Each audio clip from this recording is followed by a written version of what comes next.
Hello बच्चों, कैसे आप लोग। आज हम डिस्कस करने वाले हैं कॉस्टिंग का क्लास 11 का फर्स्ट चैप्टर, जिसमें कॉस्टिंग का बेसिक चीज़ जो है उसके बारे में डिस्कस किया गया है। ये चैप्टर में जितने सारे चीज़ है वो हम एक ही लेक्चर में आपको ख़त्म कर देंगे और आप लोग थोड़ा सा ध्यान से इसको सुनिएगा तो बिल्कुल आपको क्लियर हो जाएगा चैप्टर। और ख़ास तौर से क्लास 11 में वेस्ट बंगाल बोर्ड में सितंबर में आपका एग्ज़ाम होने वाले हैं, फर्स्ट सेम एग्ज़ाम होने वाले हैं, जिसमें बिल्कुल एमसीक्यू क्वेश्चन होगा। तो अगर ये वीडियो आप पूरा देख ले, शुरू से एंड तक देख ले, तो आपको बिल्कुल क्लियर हो जाएगा इस चैप्टर का और कोई भी एमसीक्यू आप आसानी से सॉल्व कर पाएंगे। ठीक है बच्चों, चले फिर शुरू हो जाते हैं, लेट ना करें। आप लोग कॉपी पेन लेके बैठ जाइए, बिल्कुल थ्योरी पेपर है, आप लोग नोट्स बोर्ड में आते रहेगा, आप लोग लिखते रहिए या स्क्रीनशॉट करके रखिए। ठीक है बच्चों, चलिए फिर शुरू हो जाते हैं फटाफट। और ये वीडियो शुरू से आप एंड तक जरूर देखिएगा तो आपको बहुत ज़्यादा फायदा होने वाले है। ठीक है भैया, चलिए शुरू कर देते हैं। चलिए हम फास्ट आते हैं भाई, कॉस्ट। ये जो चैप्टर है ये है कॉस्ट लेके। ठीक है बच्चों, तो कॉस्ट क्या होता है? Amount of actual and notional cost incurred by the organisation for all the materials required to produce a product और सर्विस इज कॉल्ड कॉस्ट और एक्सपेंडिचर। ठीक है बच्चों, कॉस्ट और इसको एक्सपेंडिचर भी बोल सकते हैं, मेनली हम लोग इसको कॉस्ट बोलते हैं। ठीक है बच्चों, चलिए तो कॉस्ट होता क्या है? मानिए आप कोई चीज़ बनाएंगे, कोई भी चीज़ कोई फैक्ट्री में बनता है तो उसमें क्या लगता है? उसमें जनरली क्या होता है? रॉ मटेरियल लगता है। ठीक है, तो वो आ गया कॉस्ट के अंदर। फिर कुछ लेबर उसमें काम करेगा, नहीं तो बनेगा कैसे? तो कुछ लेबर उसमें काम करेगा तो वो लेबर कॉस्ट लग जाएगा। और क्या लग सकता है? और अदर्स बहुत सारे खर्चे हो सकते हैं। अगर आप फैक्ट्री में बना रहा है, फैक्ट्री का रेंट होगा, फैक्ट्री का लाइटिंग होगा, मशीन वगैरह आप यूज़ करेंगे, कई तरह का खर्चा होगा। ये सब खर्चा को जोड़ के, सबको जोड़ के जो आएगा उसको हम बोलेंगे कॉस्ट। ठीक है बच्चों, उसको जोड़ के जो हम आएगा उसको हम बोलेंगे, कोई भी प्रोडक्ट का कॉस्ट है वो। ठीक है, क्लियर हुआ? चलिए फिर आगे बढ़ते हैं। कॉस्ट तो समझ में आ गया है, लेकिन आगे क्या बोला गया है आपको? कॉस्टिंग क्या है? अब देखिए कॉस्टिंग क्या है भाई।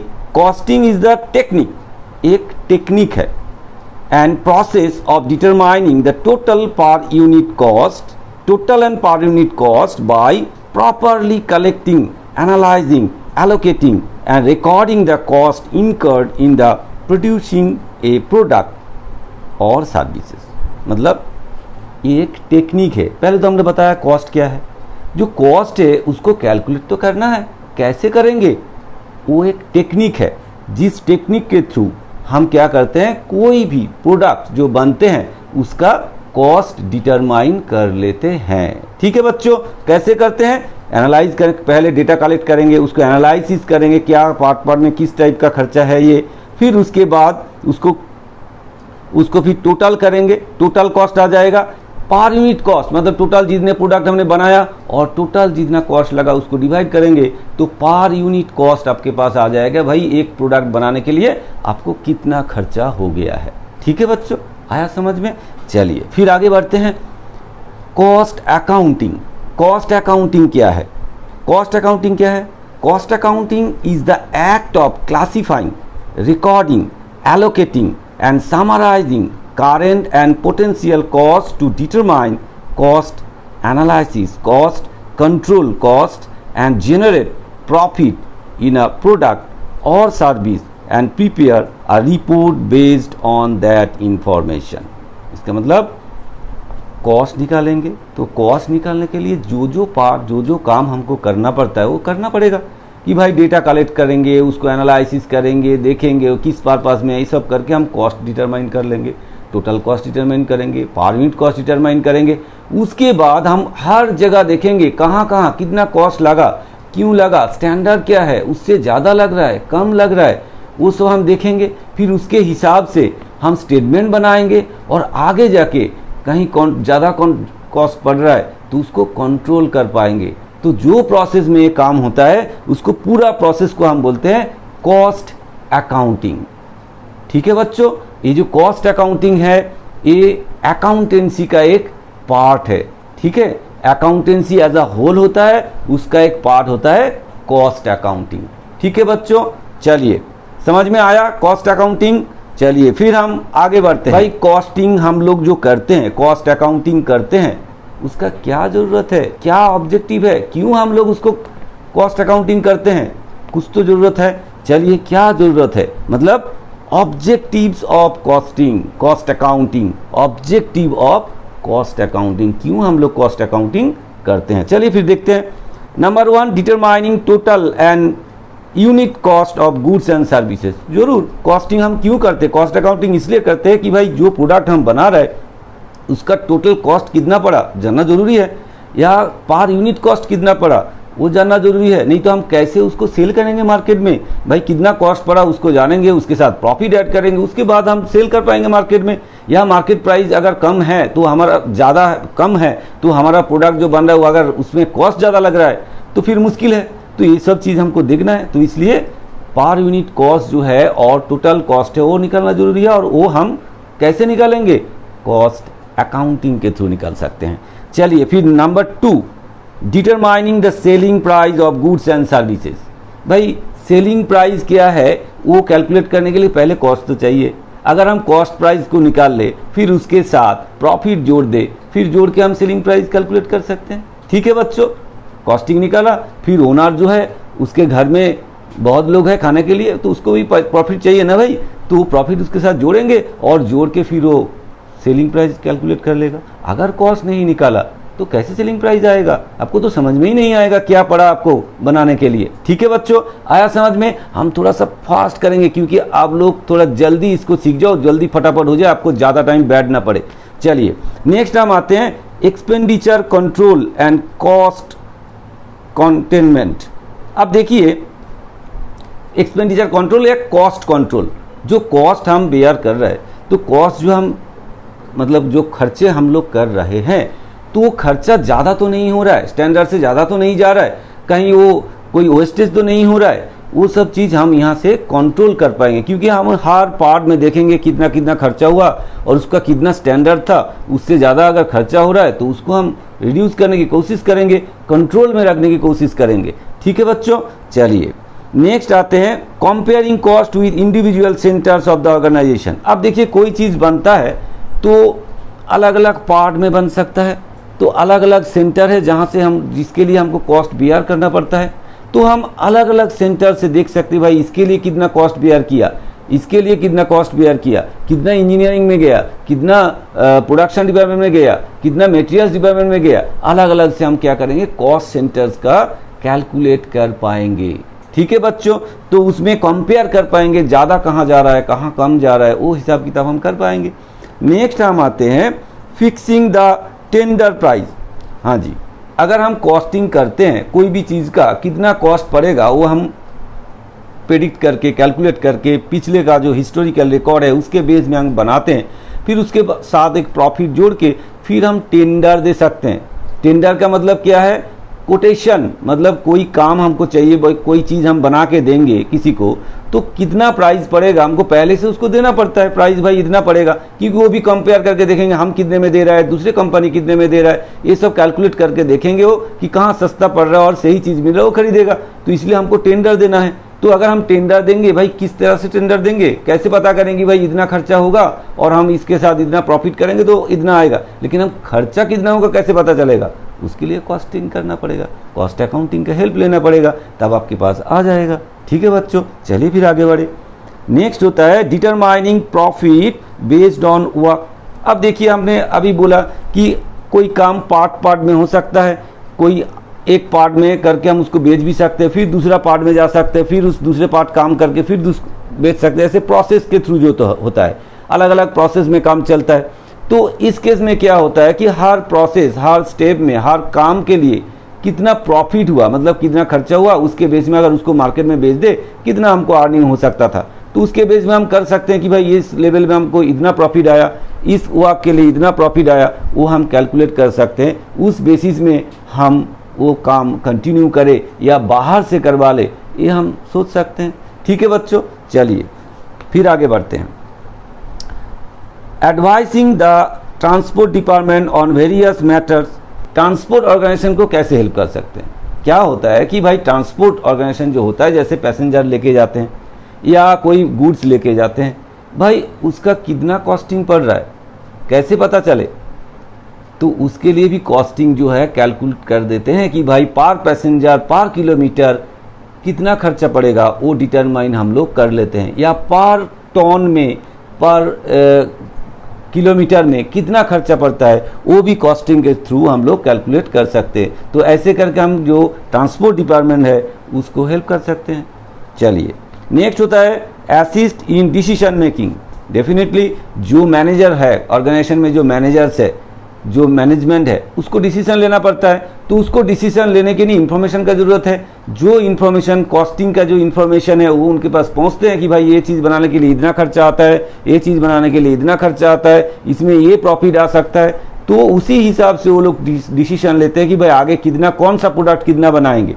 अलग अलग प्रोडक्ट बना सकते हैं। जिस प्रोडक्ट में हमको ज़्यादा प्रॉफिट आ रहा है, जिसमें कॉस्ट कम पड़ रहा है, प्रॉफिट ज़्यादा आ रहा है, वही प्रोडक्ट चूज़ करेंगे, उसी प्रोडक्ट ज़्यादा बनाएंगे। ये डिसीजन लेने के लिए कॉस्ट अकाउंटिंग का हेल्प मिल जाता है। ठीक है बच्चों, चलिए फिर हम आते हैं फीचर्स ऑफ कॉस्ट अकाउंटिंग। अब कॉस्ट अकाउंटिंग का क्या फीचर्स है, ठीक है। चलिए number 1, cost accounting is a process. Definitely is a process है, क्योंकि एक प्रोसेस के थ्रू ही चलता है। Step by step data collect करेंगे, उसको एनालिसिस करेंगे, फिर उसको क्लासीफाई करेंगे, फिर उसका हिसाब करेंगे, अलग अलग करके कैलकुलेट करेंगे, और सब हिसाब किताब करके अलग अलग कैलकुलेट करके जोड़ेंगे तो कॉस्टिंग आएगा, कॉस्ट आएगा कोई भी चीज़ का। तो ये एक प्रोसेस हो गया। ठीक है बच्चों, नेक्स्ट हम आते हैं ए स्पेशल ब्रांच ऑफ अकाउंटिंग। हमने बोला था पिछले कि भाई जो कॉस्ट अकाउंटिंग है वो है अकाउंटेंसी का एक ब्रांच है, और ये है एक स्पेशल ब्रांच। स्पेशली ये ब्रांच उसी में अप्लाई होता है जहाँ पे प्रोडक्शन होता है। मतलब जनरली मैन्युफैक्चरिंग ऑर्गेनाइजेशन में कॉस्टिंग का ज़रूरत पड़ता है। अब इसके ऊपर आपको एमसीक्यू आएगा, कॉस्टिंग एक्चुअल में कौन सा ऑर्गेनाइजेशन में किया जाता है। आपको याद रखना है जनरली मैन्युफैक्चरिंग ऑर्गेनाइजेशन में ये ज़्यादा यूज़ होता है। जहाँ पे सर्विस या प्रोडक्ट बनता है वहाँ पे इसको यूज़ करना पड़ता है। ठीक है बच्चों, चलिए फिर आगे बढ़ते हैं। नेक्स्ट होता है basis of determination of cost. Definitely cost accounting एक बेस है जिसके ऊपर बेस करके हम लोग क्या करते हैं, कॉस्ट कैलकुलेट करते हैं। कोई भी चीज़ बनाते हैं, कोई भी सर्विस प्रोवाइड करते हैं तो सर्विस का कितना कॉस्ट है, या कोई गुड्स प्रोवाइड करते, गुड्स बनाते हैं उसका कितना कॉस्ट पड़ता है, वो हम कॉस्ट अकाउंटिंग के थ्रू ही कैलकुलेट कर सकते हैं। ठीक है बच्चों, चलिए नेक्स्ट हम आते हैं कॉस्ट कंट्रोल टूल्स। हाँ जी, ये कॉस्ट कंट्रोल टूल्स ही तो हुआ, क्योंकि कहाँ पे कितना खर्चा हो रहा हो तो अलग अलग से हम लोग डिवाइड किए हैं, एनालिसिस किए हैं, तो हमको पता चल रहा है कि भाई इधर इतना कॉस्ट पड़ रहा है, इधर इतना पड़ रहा है, इधर इतना पड़ रहा है। तो उसमें हमको समझ में आता है कि भाई इसके लिए तो इतना खर्चा होना चाहिए था लेबर कॉस्ट, इसमें क्यों ज़्यादा जा रहा है, लेबर बैठे तो नहीं है, या मशीन फेलियर तो नहीं हो रहा है। ये सब हम देख पाएंगे और उसको कंट्रोल कर पाएंगे।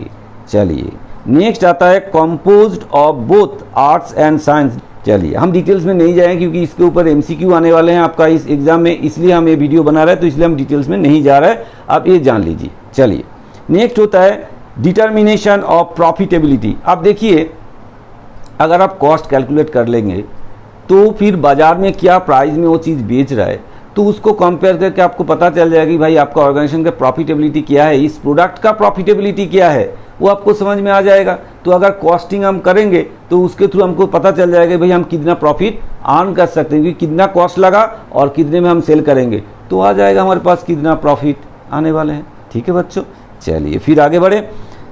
प्रोवाइडिंग इंफॉर्मेशन टू मैनेजर्स, ये तो है ही भाई कॉस्टिंग का जो अलग अलग पार्ट में कितना खर्चा हुए, कोई प्रोडक्ट बनाने के लिए क्या लेबर लगता है, क्या मटेरियल लगता है, और अलग अलग डिपार्टमेंट का क्या सर्विस उसमें आता है, जिसका कितना कॉस्ट पड़ता है, वो हर चीज़ यहाँ पे एनालिसिस करके आपको दिखाया जाता है। तो मैनेजर को ये चीज़ समझ में आ जाता है भाई कौन सा प्रोडक्ट के लिए क्या खर्चा आएगा, क्या क्या खर्चा आ सकता है, आगे के लिए हम अगर इतना प्रोडक्ट बनाएंगे तो कितना अमाउंट हमको पैसा भी कितना लगेगा उसका भी अरेंज करना है। ये सारे चीज़ मैनेजर को मिल जाता है इंफॉर्मेशन, तो वो आसानी से कोई भी डिसीजन ले सकते हैं। ठीक है बच्चों, चलिए फिर आगे बढ़। चलिए अब देखिए एडवांटेज क्या है, जरूर हम कॉस्ट अकाउंटिंग कर रहे हैं उसका एडवांटेज होना चाहिए, नहीं तो हम करेंगे क्यों। अब क्या एडवांटेज हो सकता है इसका, एक्चुअल में जो आपका ऑब्जेक्टिव था वो अगर फुलफिल हो रहा है तो वही तो एडवांटेज हुआ आपका। चलिए फिर देख लेते हैं क्या एडवांटेज मिलेगा। नंबर 1 होता है कि cost of goods and service can be determine. वो आपने ऑब्जेक्टिव में बोला था कि इसके थ्रू हम क्या कर सकते हैं, कोई भी गुड्स या सर्विस हम प्रोवाइड करते हैं, तो गुड्स बनाते हैं एंड सर्विस प्रोवाइड करते हैं, तो उसका कितना कॉस्ट है वो हम यहाँ से कैलकुलेट कर सकते हैं। ठीक है बच्चों, तो वो हम यहाँ से डिटरमाइन कर सकते हैं। जैसे कि कोई जो टैक्सी वगैरह चलता है या बस चलता है, उसका पर पैसेंजर पर किलोमीटर में कितना खर्चा आ रहा है वो यहाँ से कैलकुलेट होकर आता है। फिर उस हिसाब से वो अपना कुछ प्रॉफिट जोड़ के अपना पर पैसेंजर फेयर ठीक करते हैं। ठीक है ना बच्चों। चलिए नेक्स्ट आता है the selling price of goods and service can be determined. Same thing है, अगर आपने कॉस्ट कैलकुलेट कर लिए, उसके ऊपर आपको कितना प्रॉफिट चाहिए वो आपने जोड़ दिए, ये क्या आपने सेलिंग प्राइस फिक्स कर लिए। अगर आप कॉस्ट कैलकुलेट नहीं करते तो ये नहीं हो पाता। ठीक है बच्चों। चलिए नेक्स्ट क्या हेल्प मिलता है, cost can be control. Definitely अगर आपने जो कॉस्ट आपको लगता है, अलग अलग जो खर्चे होते हैं, उसको अगर आप एनालिसिस करके क्लासीफाई करके डिफरेंट करेंगे और उसमें कहाँ कितना खर्चा हो रहा है आपको पता चले, तो आप उसको कंट्रोल भी तो कर सकते हैं कि भाई कहीं ज़्यादा तो नहीं जा रहा है, कहीं अगर कम लग रहा है तो अच्छी बात है, लेकिन ज़्यादा जहाँ जाएगा उसको आपको कंट्रोल करना है। उसको कैसे घटाएंगे, क्या मेथड अप्लाई करेंगे, वो आपको देखना है। ठीक है बच्चों। चलिए नेक्स्ट आता है it is possible to compare the cost of institution with other centres and other institution in the same group. अब देखिए, आप जो चीज़ बना रहे हैं दूसरा कंपनी भी वही चीज़ बना रहा है, तीसरा कंपनी भी वही चीज़ बना रहा है, ऐसे भी कई कंपनी है, तो उसके साथ आप कंपेयर कर सकते हैं कि भाई उसका कितना कॉस्टिंग पड़ रहा है, हमारा कितना पड़ रहा है। अगर हमारा ज़्यादा पड़ रहा है तो क्यों पड़ रहा है, कहाँ पे लैक है, वो हम डिटरमाइन कर सकते हैं। हम कंपेयर कर सकते हैं कि भाई कॉस्टिंग हमारा कितना उसका कितना, हम कंपेयर कर सकते हैं कि भाई कहाँ ज़्यादा लग रहा है। ठीक है बच्चों। या हमारा जो कॉस्ट सेंटर, अलग अलग कॉस्ट सेंटर है, तो कॉस्ट सेंटर के थ्रू दूसरा cost centre, organisation cost centre में क्या डिफरेंस है, क्यों खर्चा ज़्यादा आ रहा है या कम आ रहा है, या अपना कॉस्ट सेंटर में ही हम कंपेयर कर सकते हैं कि इसमें इतना ज़्यादा आ रहा है, इसमें इतना आ रहा है, इसमें इतना आ रहा है। कंपेयर करके हम देख सकते हैं, उसको कंट्रोल भी कर सकते हैं। चलिए नेक्स्ट होता है helps in verifying the skills of workers. जरूर यहाँ पे क्या होता है, वर्कर के लिए स्टैंडर्ड टाइम फिक्स किया दिया जाता है कि भाई वो स्टैंडर्ड टाइम में इतना काम हो जाना चाहिए। अगर वो उतना काम कर रहा है नहीं कर रहा है, उसका एफिशिएंसी क्या है, वो हम कॉस्ट अकाउंटिंग के थ्रू कैलकुलेट कर सकते हैं और उसी के हिसाब से उसको वेजेस मिलता है या उसको पनिशमेंट मिल। अगर वो उसने अच्छा किया तो उसको रिवार्ड मिलेगा, अगर वो अच्छा नहीं करेगा उसको पनिशमेंट मिलेगा।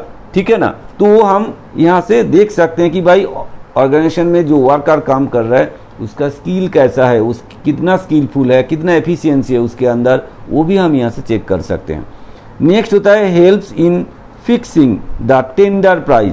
अभी बोला था हमने, ऑब्जेक्टिव वही था हमारा कि टेंडर प्राइस, जो हम कोई ऑर्डर लेना चाहेंगे तो हमको पहले टेंडर देना पड़ता है, प्राइस देना पड़ता है कि भाई हमको इतना चीज़ बनाने के लिए इतना कॉस्ट पड़ेगा, इस तरह का टेंडर बना के देना पड़ता है। तो वो कैसे बनाएंगे हम, वो कॉस्ट अकाउंटिंग के थ्रू ही तो बनाएंगे। उसी डेटा को लेके हम उसको बनाएंगे कि भाई इतना कॉस्ट पड़ता है, हम इतने अमाउंट में आपको सामान भेज सकते हैं। चलिए नेक्स्ट आ गया आपका helps in taking various decision of the organisation. Organisation का जो डिसीजन लेना पड़ता है, कितना हम आगे प्रोडक्शन करेंगे, कितना पैसा रखना, अगर हम ज़्यादा कितना प्रोडक्शन करेंगे उसी के हिसाब से आपको कितना कॉस्ट पड़ रहा है, अगर समझ में आया तो उस हिसाब से आपको पैसे की भी ज़रूरत है, उसको भी अरेंज करना पड़ता है। तो बहुत सारे डिसीजन लेने के लिए कॉस्ट अकाउंट का जो दिया हुआ इंफॉर्मेशन बहुत काम पे आता है। चलिए नेक्स्ट होता है it helps in determining the actual profits and profit earning capacity of each type of production. अब देखिए यहाँ पे आपको बिल्कुल समझ में आ जाएगा कि भाई आपने कॉस्ट कैलकुलेट कर लिया, फिर उसके हिसाब से मार्केट प्राइस में अगर उसको बेचते हैं तो कितना प्रॉफिट आ सकता है। सेल्स प्राइस से कॉस्ट प्राइस हम लेस कर दे तो आ जाएगा प्रॉफिट, तो वो प्रॉफिट कितना आप अर्न कर सकते हैं वो बिल्कुल आपको आइडिया आ जाएगा। अभी कितना प्रॉफिट हो रहा है वो तो आइडिया होगा ही, इन फ्यूचर में भी कितना प्रॉफिट आप अर्न कर सकते हैं, आप पहले से उसको डिटरमाइन करके कर सकते हैं कि कितना प्रॉफिट आपके पास आ सकता है। और दूसरी बात है कि भाई आपका ऑर्गेनाइजेशन का जो अलग अलग डिपार्टमेंट है अलग अलग प्रोडक्ट बनाते हैं, उसका प्रॉफिटेबिलिटी क्या है, उसका प्रॉफिट अर्निंग कैपेसिटी क्या है, वो भी आपको बिल्कुल समझ में आ जाएगा। ठीक है बच्चों, चलिए अब हम आगे बढ़ते हैं। जैसे एडवांटेज जैसे है, कुछ डिसएडवांटेज भी आपको मिलेगा, जरूर मिलेगा। चलिए देख लेते हैं क्या लिमिटेशंस है या डिसएडवांटेज है कॉस्ट अकाउंटिंग में। चलिए नंबर 1 होता है cost accounting is expensive definitely. Actually क्या है कि अगर ये छोटा कोई ऑर्गेनाइजेशन है, उसका कैपिटल बहुत ही कम होता है, तो उस केस में क्या होता है, कॉस्ट अकाउंटिंग के लिए आपको एम्प्लॉयमेंट देना पड़ेगा, जो एक्सपीरियंस लोगों को काम करवाना पड़ेगा और प्रोसेस करना पड़ेगा, आपको बहुत सारे अरेंज करना पड़ेगा, स्टेशनरी लगेगा, कंप्यूटर लगेगा, ये वो कॉपी ये वो लगेगा, तो उसके लिए आपको खर्चा होगा। प्रोसेस आपको अप्लाई करने के लिए बहुत सारे खर्चा है, तो वो खर्चा आपको होगा और वो बहुत ज़्यादा खर्चा होता है, तो फिर एक छोटा ऑर्गेनाइजेशन के लिए वो एक्सपेंसिव हो गया है ना, वो छोटा ऑर्गेनाइजेशन के लिए बहुत एक्सपेंसिव होगा, तो ये तो प्रॉब्लम है। नेक्स्ट होता है cost accounting is a complex process. Definitely ये थोड़ा सा कॉम्प्लेक्स ही है, क्योंकि इसका जो डेटा कलेक्शन करने के बाद उसको क्लासीफाई करना, एनालाइज करना, उसके लिए एक्सपीरियंस लोगों का ज़रूरत पड़ेगा। कोई भी इसको नहीं कर सकते, मतलब इस चीज़ के जिसके अंदर ये एक्सपीरियंस है, जिसको पता है वही कर पाएगा। तो ये कॉम्प्लेक्स है, नॉर्मल एम्प्लॉय को इतना जल्दी समझ में नहीं आता है, तो इसलिए थोड़ा सा इम्प्लीमेंट करने में दिक्कत होता है ऑर्गेनाइजेशन को। नेक्स्ट होता है it depends on assumptions. Actually क्या है, इन फ्यूचर जब हम करते हैं कि भाई फ्यूचर में कितना कॉस्ट पड़ेगा कोई चीज़ का, तो उसके लिए हमको कुछ एजम्पशन कर लेना पड़ता है कि मार्केट प्राइस इतना बढ़ जाएगा, सेल प्राइस बढ़ जाएगा या घट जाएगा, या कुछ मार्केट प्राइस मटेरियल का कॉस्टिंग बढ़ेगा घटेगा, ऐसे कुछ हमको एजम्पशन कर लेना पड़ता है। एग्जैक्टली नहीं होता। जैसे कुछ खर्चा ऐसे भी है जो खर्चा एक्चुअल में हमने कैश में पेड नहीं किया, लेकिन वो खर्चा भी इसके साथ जोड़ना पड़ता है। जैसे मानिए आपका घर है, घर आपने प्रोडक्शन के काम पे लगा दिए, तो उसके लिए तो आपको पैसा देना नहीं है किसी को, लेकिन फिर भी वो घर का जो किराया है वो आपको थोड़ा सा एजम्पशन करके इसके साथ जोड़ देना पड़ता है।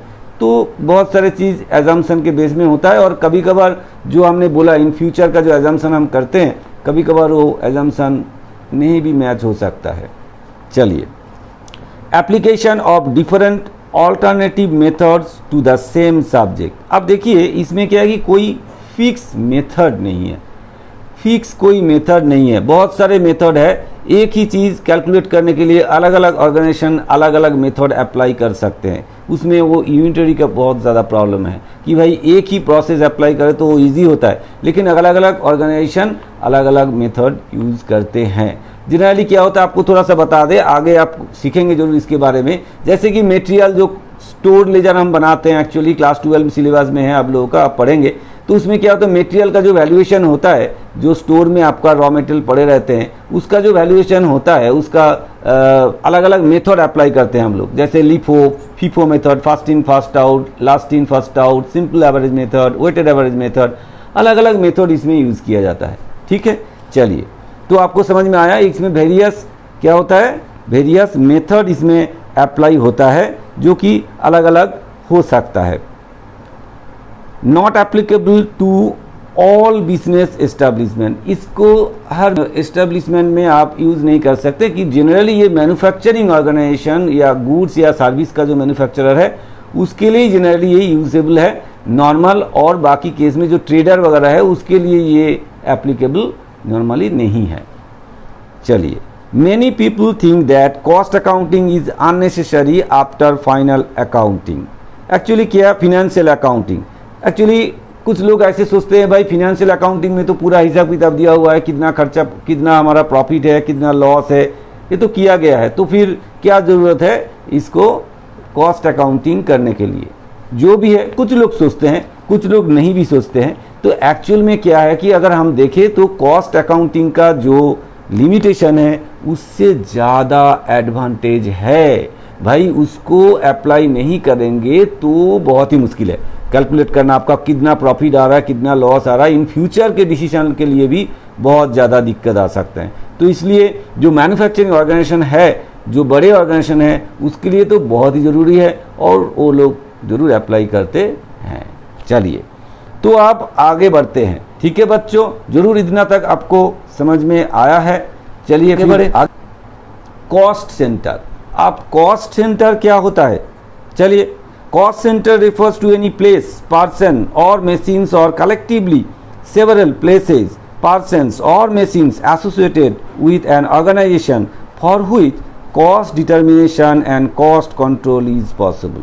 अब देखिए क्या बोला गया है कि जो कॉस्ट सेंटर है वो प्लेस हो सकता है, कोई पर्सन्स हो सकता है, मशीन हो सकता है, या मशीन पर्सन प्लेस सब कलेक्टिवली एक साथ हो सकता है, जो कि ऑर्गेनाइजेशन के साथ जुड़े हुए हैं, ऑर्गेनाइजेशन के साथ, प्रोडक्शन के साथ जुड़े हुए हैं, और उसका जो कॉस्ट है, कितना खर्चा है उसके लिए, वो हम कैलकुलेट करते हैं। ठीक है बच्चों, उसके लिए हम कैलकुलेट करते हैं, और वो खर्चा जो है उसको कंट्रोल भी करने की कोशिश करते हैं, हम लोग उसको कंट्रोल भी करते हैं, तो उसी को बोला जाता है कॉस्ट सेंटर। आया समझ में? कॉस्ट सेंटर का मतलब कोई प्लेस, कोई पर्सन और कोई कलेक्टिवली, कोई मशीन हो सकता है, कोई कलेक्टिवली प्लेस, पर्सन और मशीन लेके भी हो सकता है, जिसके लिए हम कॉस्ट कैलकुलेट करते हैं और जिसको हम कंट्रोल भी कर सकते हैं। ठीक है बच्चों, चलिए, जैसे आप बोला मशीन शॉप जहाँ पे मशीन शॉप का जो काम होता है वहाँ पे उसके लिए कॉस्ट कितना पड़ा वो हम कैलकुलेट कर सकते हैं। कोई पर्सन जो काम कर रहा है, लेबर, तो उसका हम कॉस्ट कैलकुलेट करते हैं, कितना खर्चा पड़ता है उसके लिए वो कैलकुलेट करते हैं। ठीक है बच्चों, चलिए नेक्स्ट हम आते हैं classification of cost centre. Cost centre तो आपको समझ में आया है, अब आते हैं हम classification of cost centre. Cost centre को जैसे हमने बताया आपको, अभी इंडिविजुअल हो सकता है, प्लेस हो सकता है, इंडिविजुअल हो सकता है, इस तरह का। तो अब हम देखते हैं कि भाई क्या क्या कॉस्ट सेंटर होता है। ये बहुत इंपॉर्टेंट है क्योंकि यहाँ से आपका एमसीक्यू क्वेश्चन आएगा। अभी जो डिस्कस किया हमने हर जगह बहुत ही इंपॉर्टेंट है एमसीक्यू क्वेश्चन के लिए। अगर आप समझ जाएंगे तो ऐसे भी एमसीक्यू क्वेश्चन आप इजीली सॉल्व कर पाएंगे। अब देखिए यहाँ पे थोड़ा सा देख लीजिए भाई, क्लासिफिकेशन ऑफ कॉस्ट सेंटर क्या बताया गया है। Number 1, individual cost centers. Individual cost centers क्या होता है ना, cost centers consist of one or more individuals such as stock keepers. अब देखिए, इंडिविजुअल मतलब कोई व्यक्ति, एक व्यक्ति हो सकता है, दो व्यक्ति हो सकता है, चार व्यक्ति मिला के भी हो सकता है।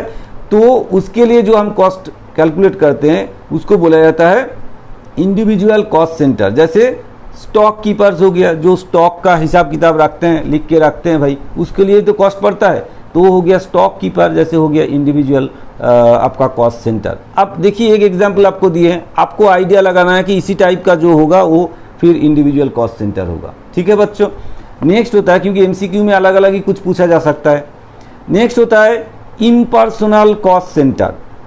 अब इसमें समझ में आ ही रहा है आपको, पर्सन नहीं है, इम्पर्सनल मतलब जहाँ पे पर्सन नहीं है तो कोई व्यक्ति नहीं है यहाँ पे। तो cost centre consist of a place और मशीन। तो इस जगह पे क्या होगा, कोई प्लेस हो सकता है या मशीन हो सकता है। जैसे एग्जांपल आपका प्रोडक्शन डिपार्टमेंट हो गया, वहाँ पे मशीन होगा या प्लेस हो गया, ये प्रोडक्शन डिपार्टमेंट एक प्लेस हो गया और साथ साथ में मशीन भी रहेगा।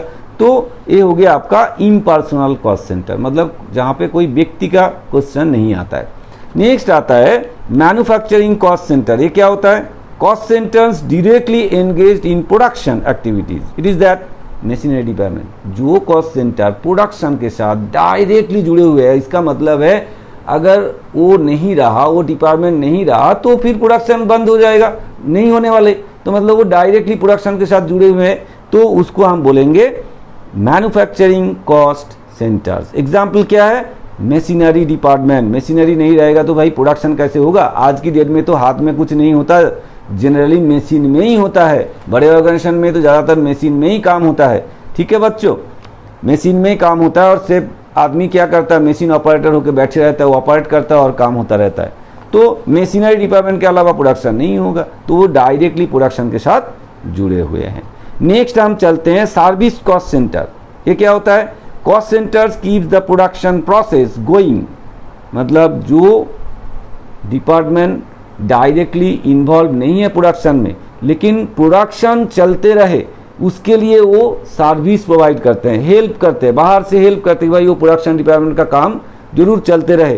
तो वो जो डिपार्टमेंट होता है वो होता है सर्विस कॉस्ट सेंटर्स। मतलब जैसे रिपेयर डिपार्टमेंट हो गया, आप बोल सकते हो स्टोर डिपार्टमेंट हो गया, ये लोग क्या करता है, परचेज डिपार्टमेंट हो गया, ये लोग हेल्प करता है प्रोडक्शन में, सर्विस प्रोवाइड करते रहते हैं। ठीक है बच्चों, चलिए नेक्स्ट होता है एक्शन कॉस्ट सेंटर। ये क्या होता है?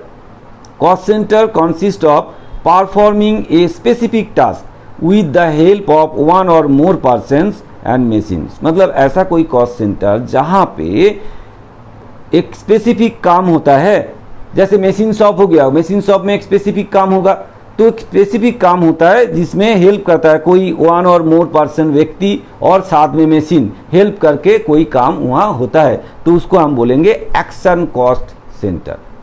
दोबारा मैं बता देता हूँ, cost centre consist of performing a specific task, particular कोई एक टास्क वहाँ किया जाता है जहाँ पे कोई पर्सन्स कोई मशीन्स उसमें इन्वॉल्व रहता है। ठीक है बच्चों। नेक्स्ट हम आते हैं प्रोसेस कॉस्ट सेंटर। ये क्या होता है? Cost centre consist of continuous production process, जिसमें प्रोसेस के थ्रू एक प्रोसेस में कुछ काम हुआ, फिर नेक्स्ट प्रोसेस में जाते हैं, फिर नेक्स्ट प्रोसेस में जाते हैं, इस तरह का प्रोसेस के थ्रू चलता है। जो सेंटर ऐसे प्रोसेस में इन्वॉल्व है उसको बोला जाता है प्रोसेस कॉस्ट सेंटर है। जैसे केमिकल प्रोडक्ट मैन्युफैक्चरिंग प्रोसेस, उसमें क्या होता है? केमिकल प्रोडक्ट जो बनता है वो स्टेप बाय स्टेप प्रोसेस में ही बनता है। ठीक है बच्चों, तो वो हो गया आपका प्रोसेस कॉस्ट सेंटर। आया समझ में? क्लियर हुआ कॉस्ट सेंटर के बारे में? कॉस्ट सेंटर के अंदर से बहुत सारे एमसीक्यू क्वेश्चन आपको आने वाले हैं, इसलिए कॉस्ट सेंटर भैया थोड़ा क्लियर करके रखो। ठीक है बच्चों। चलिए फिर हम आते हैं कॉस्ट यूनिट। कॉस्ट यूनिट क्या है? अब देखो, कोई भी चीज़ हम बनाते हैं उसका कुछ तो यूनिट होता है। मानो कि कोई पेन बनाया, पेन क्या नंबर यूनिट होगा, एक पेन दो पेन ऐसे ही बोलते हैं हम, तो नंबर में आ जाता है, टू पेन्स, 3 पेन्स, 4 पेन्स, तो यूनिट में आ जाता है, नंबर पे आ जाते हैं। अगर कोई केमिकल प्रोडक्ट बनाया उसका क्या होता है? गैलन में आ जाता है कि भाई इतना गैलन, इतना लीटर भी बोल सकते हैं। लिक्विड होगा तो लीटर होता है जनरली। तो इस टाइप का जो यूनिट है, मतलब क्या बोला गया है?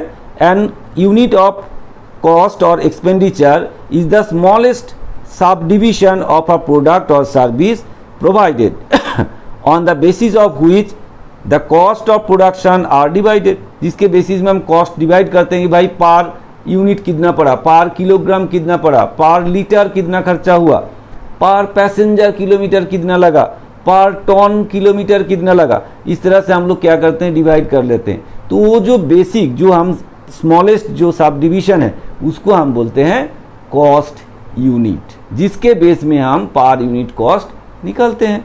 आया समझ में?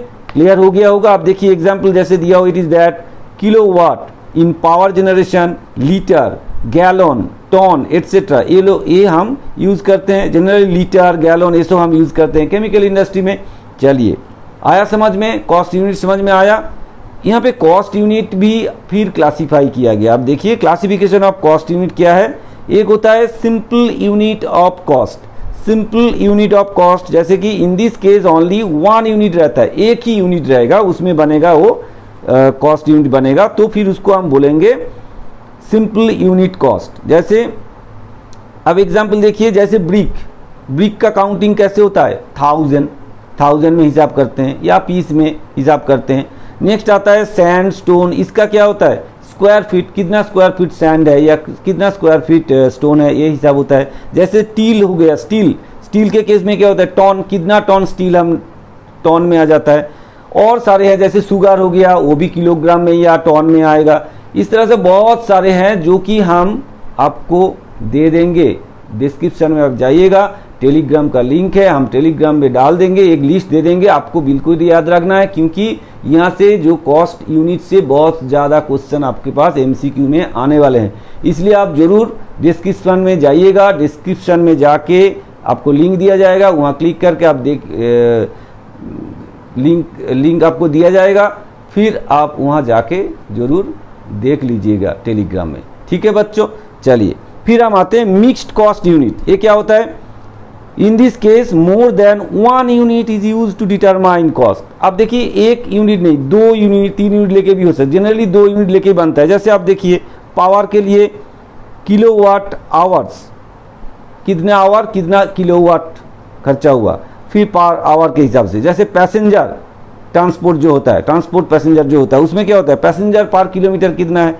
अगर ट्रांसपोर्ट गुड्स होता है तो टन पर किलोमीटर कितना है। इस तरह से बहुत सारे होगा, तो आप जरूर डिस्क्रिप्शन में जाके लिंक में जाइएगा, फिर टेलीग्राम में जाके आप ये नोट भी आपको हम भेज देंगे टेलीग्राम में, ठीक है बच्चों। लेकिन आप शुरू से एंड तक वीडियो जरूर देखना, तब आपको बिल्कुल आइडिया क्लियर हो जाएगा, तो आप एमसीक्यू में बिल्कुल आंसर कर पाएंगे। यहाँ एक दो चीज़ और आपको बिल्कुल याद रखना है जो एमसीक्यू में जरूर आने वाले हैं, वो चीज़ आप थोड़ा सा हम बता देते हैं। आप स्क्रीन पे भी मिल रहा है, आपको दिख रहा है। तो देखिए, एक होता है CIMA, इसका फुल फॉर्म क्या है? CIMA का फुल फॉर्म क्या है? ये है chartered institute of management accounts, ये एक्चुअल में ब्रिटेन का है। नेक्स्ट होता है NAA, the national association of accountants, ये अमेरिका का है, अमेरिका में ये इंस्टीट्यूट है। फिर और दूसरा आता है ICWAI, जो हमारा इंडियन है, जिसका फुल फॉर्म है the institute of cost and works accounts of India. ठीक है बच्चों, ये तीन आपको बिल्कुल याद रखना है, क्योंकि MCQ क्वेश्चन में आपको पूछा जाएगा। ठीक है बच्चों, अगर आपको ये वीडियो अच्छा लगा, समझ में आया, तो जरूर लाइक कीजिए, शेयर कीजिए, कमेंट्स कीजिए और जरूर चैनल को सब्सक्राइब कर दीजिए, क्योंकि हम जो अभी 1 महीना आपका बाकी है एग्जाम से पहले, उसके अंदर अंदर आपका जितना चैप्टर्स है कॉस्टिंग का या आगे टैक्स का या अकाउंट्स का, हम कोशिश करेंगे कि आपको ऐसे शॉर्ट लेक्चर दे दे जिसमें आप एक बार सुन लेंगे तो आपको बिल्कुल चैप्टर क्लियर हो जाएगा और आप हर क्वेश्चन का आंसर कर पाए। ठीक है बच्चों, चलिए फिर मिलते हैं नेक्स्ट वीडियो में। नेक्स्ट वीडियो में हम कॉस्टिंग का और एक जो चैप्टर है, नेक्स्ट चैप्टर है, उसको क्लियर करने वाले हैं। ठीक है बच्चों, तैयार रहिए और चलते हैं, फिर नेक्स्ट वीडियो में मिलेंगे। Please subscribe the channel.